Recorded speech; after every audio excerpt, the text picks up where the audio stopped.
Hey, how's it going guys? I'm Ryus and welcome back to my channel. I hope you are doing well.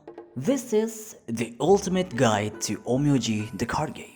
In this video, I'll be covering all the essential if you want to get into the game, what you should do and not do as a new player, and how to get better at the game. Without further ado, let's dive in.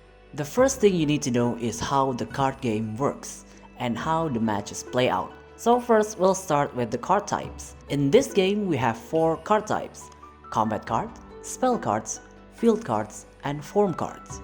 You can differentiate this simply by looking at the card shape or reading the little text at the bottom. Combat card has this pointy triangle shape at the top. Spell is shaped like your normal rectangular card. Fields have this torii-gate border.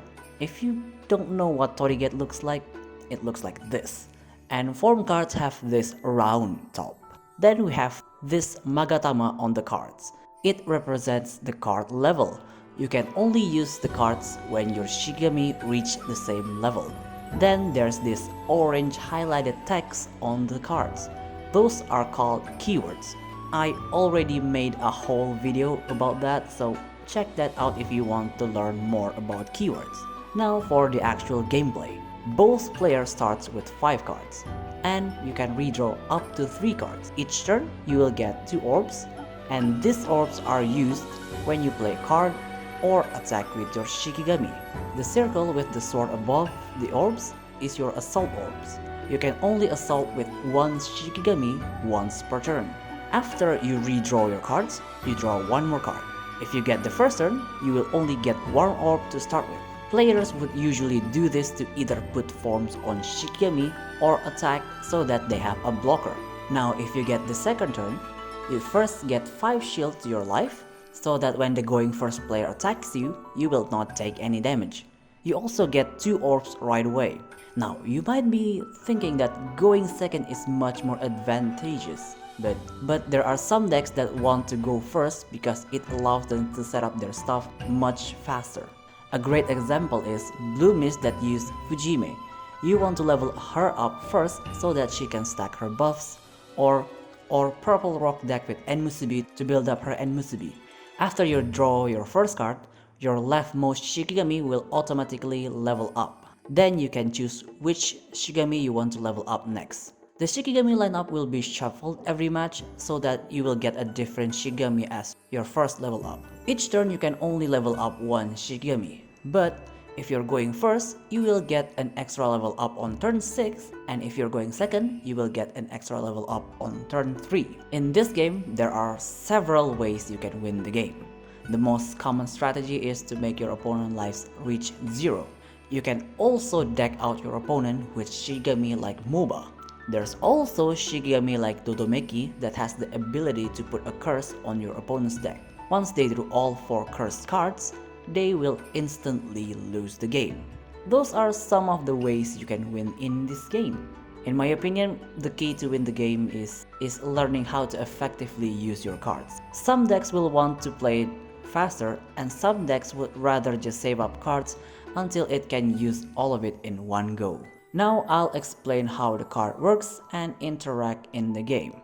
When you use a card, it will use up 1 orbs. But if the card has a fast keyword, it will not cost any orb. But this will only work once per turn. Combat cards will make the Shikigami attack, obviously. But in this game, attacking and assaulting is slightly different. If you're attacking using a combat card, it will not use up your assault orb. So after you use a combat card, you can assault using that Shikigami or a different Shikigami. Then there's the haste and soaring keyword that you want to pay attention to. The Shikigami that has the haste keyword can assault without using an orb, but it will still consume the assault orb, while the Shikigami that has soaring will not use an assault orb, but will still use up 1 orb. Essentially, the Shikigami that has soaring can attack twice in 1 turn as long as you have 2 orbs, but the Shikigami with the haste can only attack once, but it will not use any orbs. Then the spell cards. these are the easiest ones to understand. It's basically a card that supports your Shigami. It has variety of effects, from buffing and evolving your Shigami, debuffing your opponent's Shigami, firing projectiles, or just straight up killing your opponent's Shigami. There are spells that you can activate on your opponent's turn. These cards are called trigger cards. They will activate on the opponent's turn if you have one orb and met the condition written on the card. Of course, if the trigger card has fast, it will not consume any orbs. Oh, and trigger cards are not always spell cards. They are sometimes combat cards too, but a good majority of them are spells. Then we have field cards. This might be slightly confusing to new players since the way it works is pretty unique. Fields are basically spell card that stays on the field. You will see this icon with a number above your life. That number is your field life point. It will decrease when your life is reduced, and once the field's life reaches 0, it will be destroyed. Now, you're wondering, what if I want to play multiple? You definitely can. When you activate another field, the second field onwards will appear above your previous field. You might be thinking, what if I activated multiple fields but I got hit? What will happen is that the field on the bottom will take all the damage until it gets destroyed first. After it gets destroyed, then the next field will take the damage. So you don't have to worry about your fields getting destroyed at the same time. And lastly, we have the form cards. This card basically grants your Shigami an extra ability on top of their basic ability, and they usually have higher stats than your basic Shigami. The best way to activate a form card is after attacking your opponent's Shikigami, because when you activate a form card, it will restore your Shigami health back to full. Well, that's pretty much how the card works and interacts in the game. But if you're still confused, you can go to the beginner's tutorial. It is located on the missions menu under the special quest tab. Because in my opinion, in this game, you would understand much faster and easier if you tried it out yourself instead of wondering how it works. And if you're new, you will also get rewarded if you complete the beginner's trial quest. Oh, and by the way, you should go to settings and pick this option. Instead of just showing the Shigami's name, it will save you a lot of time when trying to think up strategies. The next topic is where you can earn golds. There are a few ways to earn golds, but you will get the most golds from your daily mission. It will usually give out 9k to 10k golds. You can also earn 1k golds per 3 wins in rank match, Yakubunches, and player match. It doesn't have to be 3 win streaks, you just need to win 3 times and you will get 1k gold. You will also get 20k gold bonus per rank season from the enhancement in rank. Kaidan will also give out 5k golds when you completed your run, and if you're a new player, you will also get a level up pack that will give you card packs and gold once you reach a certain level. You can see this pack by clicking on your profile, go to items, then click the consumable tabs. Recently, they added a new way you can earn additional golds, but you have to unlock Shotengai and make your inn. Once you make your inn, you can place your Yakubun table. There you can battle up to 10 times to get 1k gold or 1k Daruma coins. You can do this every day, but I don't really do it that often because I prefer playing with other players instead. I already made a video on how to get golds specifically, so you might want to check that out if you want to learn more. Now you might be wondering, other than ranked, what else Onmyoji has to offer? I'm going to explain it from the top. If you swipe down, you will see this big koi fish. That's where you can read the stories of Onmyoji. Most of these stories are just daily lives of Shigami living in Shinkiro, but the more recent chapter is connected to one another. So when you complete one chapter of the story, it will give you some golds and a random card. If you get lucky, you can get an SSR out of it. In here, you can also set your transition screen by clicking scrollery, then click the transition icon. You can pick multiple images and it will play out randomly after you saved it. The next mode is called Kaidan. In this mode, you will go through various stages of story and battles. You have to pick 4 Shigami that the game provides, then you will get random cards of those Shikigami. And once you completed all the routes, you will get rewarded with 5k gold and a random card. If you fail, you will still get rewarded, but it will vary depending on how far did you get. To enter this mode, you have to pay 10k gold or use the Kaidan scrolls that you can get from events. While getting 5k gold and a random card is good and all, I wouldn't recommend spending 10k on this. You're better off waiting for the free Kaidan event once every month. And if this is your first time trying out Kaidan, I would suggest to do a practice run first so you're familiar with how it works. I already made a video explaining about Kaidan, so you can go there too if you want to know a bit more in depth.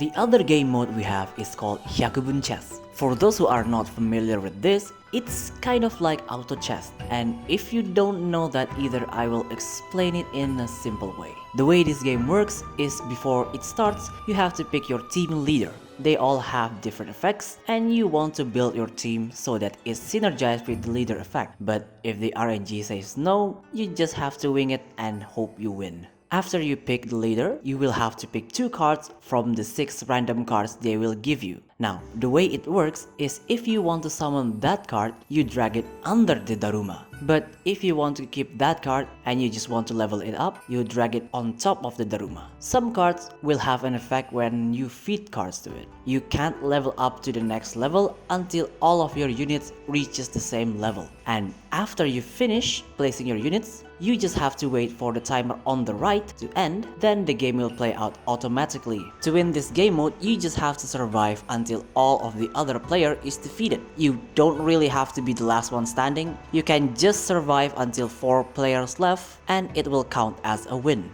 In this mode, where you place your units is very important because there are some abilities that activate when you place that unit in a certain way. If you want to read the card abilities before you get into the game, you can just click on gallery. To be honest, I don't really play this mode that much because it takes quite a long time to finish. But it is a stress-free mode that you can just have fun with. The other 2 modes we have is sealed and player match. In sealed, if you ever played sealed mode in real life, it's basically like that, but the difference is that you can choose the Shigami. The cards of those Shigami will be completely random though. The only time you get to know what card you will get is that when the game tells you that if you choose that certain Shikigami, you will get the SSR of that Shikigami. After you've chosen your Shikigami, you will start playing like normal with the 2 teams you've built. The point of this mode is to get as many wins as possible, and each deck only has 2 chances. So if you lose 2 times, you can't use that deck, and if both loses, the sealed mode will be over and you'll get your prizes depending on how many wins you got. I would suggest trying to get at least 4 wins so you can get that 1 classic pack. To enter sealed mode, you either need Jiki Kairu ticket or golds. You can get Jiki Kairu ticket from grocery and daily login, but I would not recommend buying it. It is better to wait for the free events like Kaidan or just wait until you get enough Jiki Kairu ticket. As for player match, it's similar to rank, but you can combine Shikigami from more than 2 factions. And there are no downsides if you lose here.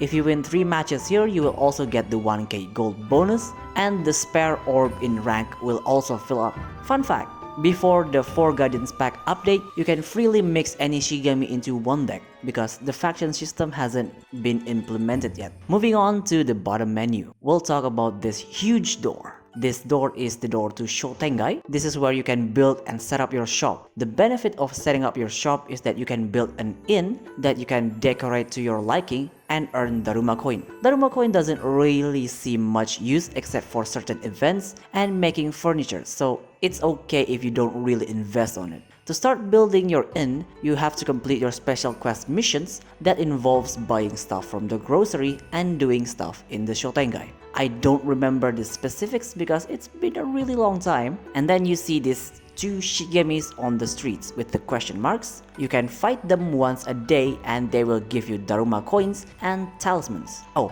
and you can visit your friend's Shotengai and do some fights there, and they will give out friendship points that you can redeem in grocery. The grocery isn't used much after you finish making your Shotengai. Maybe trading friendship points once in a while, but other than that, it really isn't used much. The Jade shop is where you can spend real money to buy jades and some pre-built decks. If you're tight on budget, I would suggest to buy the season pass instead. The season pass is really worth it, and it's not too expensive either. Then we have the Yakubun Scrollery. This is where you buy card packs. In the previous guide video, I was suggesting investing in classic pack, but things have changed quite a bit since then. For new players, I think the best pack to invest is the 4 Guardians and Good and Evil pack. 4 Guardians because clan leaders, like this 4, will still be relevant in the future, and they're simple to use. As for Good and Evil, purely because they are really powerful on their own, and they need little to no support to obliterate your opponent. Don't worry about the classic pack because nowadays the game will give you quite a lot of classic card packs, so you don't need to spend money on it unless you're looking for a specific Shigami. And the newest addition to the menu is the theater. This is another mode where you can decorate stuff. The way it works that you do this theater quest that will reset every week, and once you completed all of it, you can tap the board. You want to line up all this board until it all light up, or at least light up until 3 lines. You can do that by pressing reset Emma, it will rearrange it randomly. You don't have to worry about running out of cleaning broom because you can easily get it from every match in ranked. Then you can redeem the items you got from those in the redeem buttons. They're mostly cosmetics, but if you got at least 15 SR materials, you can trade it for 3 pick your own card packs. That's the most worth it out of all the items here. And there we go. I covered pretty much all you need to know when you want to get started on Onmyoji the card game. If I missed anything, please let me know down in the comments. If you have any more questions, you can head to the official Discord down below. And I really hope this video helps because I know getting into card game is pretty hard and intimidating, especially to those who's never played one before. Anyway, that's all from me. See you in the next video. Bye!